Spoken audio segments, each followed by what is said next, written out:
বিশ্বের সবচেয়ে শক্তিশালী দেশ কোনটি? অনেকেই বলবে আমেরিকা। কিন্তু যদি বলি আজ এমন একটা সময় এসেছে যখন আমেরিকাকেও চীনের সামনে হিসাব করে চলতে হচ্ছে। সম্প্রতি ট্রাম্প ও শি জিনপিংয়ের বৈঠক যেন সেই ইঙ্গিতই দিল। তাহলে কি সত্যিই চীন আমেরিকাকে ছাড়িয়ে বিশ্বের নতুন সুপার পাওয়ার হয়ে গেছে?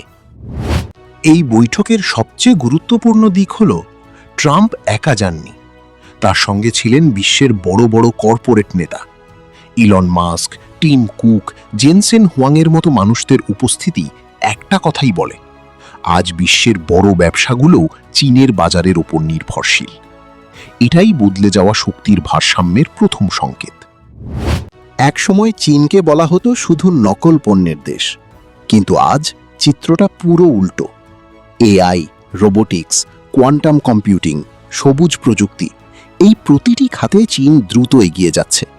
বিশ্বের সবচেয়ে বেশি প্রযুক্তিগত পেটেন্ট এখন চীনের। অর্থাৎ তারা শুধু অনুসরণ করছে না, নেতৃত্বও দিচ্ছে। এআই এর ক্ষেত্রে চীনের অগ্রগতি আরও বিস্ময়কর। হাজার হাজার এআই কোম্পানি সেখানে কাজ করছে। ডিপসিকের মতো কোম্পানি দেখিয়ে দিয়েছে চীন এখন এমন এআই প্রযুক্তি তৈরি করছে যা সরাসরি আমেরিকার আধিপত্যকে চ্যালেঞ্জ করছে। প্রযুক্তির ভবিষ্যৎ দখলের লড়াইয়ে চীন এখন বড় খেলোয়াড়। শুধু প্রযুক্তিই নয়, সামরিক শক্তিতেও চীন দ্রুত এগোচ্ছে। তারা তৈরি করছে hypersonic missile, AI drone, stealth যুদ্ধবিমান, আধুনিক সাবমেরিন। বিশেষজ্ঞরা বলছেন কিছু ক্ষেত্রে চীন ইতিমধ্যেই আমেরিকাকে চ্যালেঞ্জ করার অবস্থানে পৌঁছে গেছে।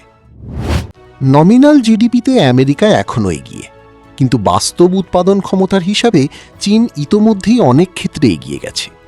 চীনের অর্থনীতি এখনও দ্রুত বাড়ছে। যদি এই ধারা চলতে থাকে, আগামী দশকগুলোতে চীন অর্থনীতিতেও আমেরিকাকে ছাড়িয়ে যেতে পারে। আজ পৃথিবীর প্রায় সব বড় কোম্পানি কোনো না কোনোভাবে চীনের উৎপাদন ব্যবস্থার ওপর নির্ভরশীল। IPhone, Tesla, battery, solar panel, সবখানেই চীনের ছাপ। চীন এখন শুধু একটি দেশ নয়, এটা বিশ্বের উৎপাদন ব্যবস্থার কেন্দ্রবিন্দু। চীনের সবচেয়ে বড় গোপন শক্তি হল রেয়ার আর্থ মিনারেলস।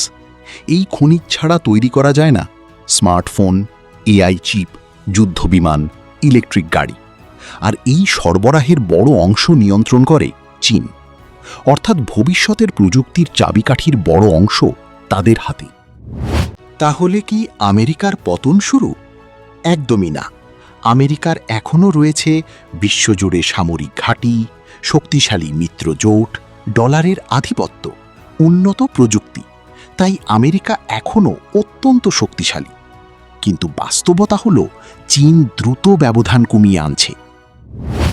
ভবিষ্যতের বিশ্ব হয়তো আর একক আমেরিকান আধিপত্যের হবে না, বরং হবে দুই সুপার পাওয়ারের প্রতিযোগিতার বিশ্ব। আর সবচেয়ে বড় প্রশ্ন হল, পরবর্তী বিশ্বনেতা কে?